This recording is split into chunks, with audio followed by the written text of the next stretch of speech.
जालन्यातील अनेक पेट्रोल पंपांवरचा जो साठा आहे तो सध्या संपलेला आहे आणि त्याच्यामुळे सध्या सर्वसामान्य नागरिकांची मोठी धावपळ होताना खरं तर पाहायला मिळते। मी सध्या जालन्यातील एका पेट्रोल पंपावर आहे आणि या ठिकाणी आपण पाहिलं तर सध्या पेट्रोल पंपाचा साठा जो आहे तो सध्या उपलब्ध नसल्याचं एकंदरीतच पाहायला मिळतं। त्यामुळे सर्वसामान्य नागरिकांची मोठी धावपळ होताना पाहायला मिळते की इकडं मोठ्या प्रमाणात खरं तर तापमान जालन्याचं आहे आणि अशामध्ये सर्वसामान्य नागरिकांना पेट्रोलसाठी मोठी धावपळ खरं तर करताना पाहायला मिळते। पेट्रोल भरण्यासाठी या ठिकाणी एक शेतकरी आलेले आहेत। दादा काय सांगाल, इथे सध्या पेट्रोल उपलब्ध नाहीये, काय कशासाठी आलेलं काय? पेट्रोल टाकायला आलतो मी, पण पेट्रोलच नाही, साठा उपलब्ध नाही। सकाळपासून 4 पंप धुंडले मी, आता थोडंच राह बाकी, आता गाडी लोटीत घ्यायला लागतं काय।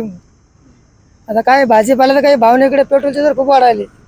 कांदा चालू आहे 7 आणि 8 रुपये 10 रुपये किलो, शेतकऱ्याला काही परवडत राहिलंच नाही आणि इकडे दर तर खूप चालले शासनाचे। पेट्रोल उपलब्ध करून द्यायला पाहिजे ना आपल्याला, शेतकऱ्यांना डिझेल त्याचे रेट कमी ठेवायला पाहिजे। एकीकडे मोदीजी म्हणतायत की पेट्रोल आणि डिझेलचा वापर कमीत कमी करावा, काय सांगाल? आता कमी कसं करा, गाडीला जेवढं लागणार ते गाडी घेणारच ना। आता 10 किलोमीटर यायचं म्हणलं तिला लागणारच, जे लागत ते पुन्हा जायचं डबल तेवढं त्याला लागणार, ते लागणार, ते थोडं आता थोडी कमी करता आपण तिला का तिला म्हणणार का कमी घे जर मोदी सांगितलं की पेट्रोल कमी घ्या म्हणून। बरं, आता जो तुम्ही माल विकण्यासाठी आणलेला आहे आता याचं काय करणार नेमकं? आता काय, आता गाडी लोटायला लागणार, आता कॉलनीमध्ये जाऊन एका ठिकाणी, नाही तर मग पेट्रोल पान लागणार, अजून एखादा पंप धुंडा लागेल। कोणतरी म्हणलं आतमध्ये चाली मग पान लागेल, जाऊन आहे का नाही चाली, आता तिथं लोक जाती का नाही तिला ढकलं लागेल।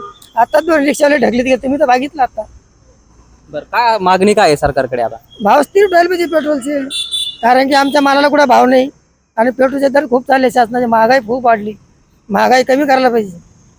तसंच काय आम्हाला टंचाई खूप झाली ना, आता पेट्रोल नाही, डिझेल नाही, आमचा भाजीपाला तर कांदे गिंदे काही इकाना नाही, इकडं 10 रुपये किलो 15 रुपये किलो महागाले।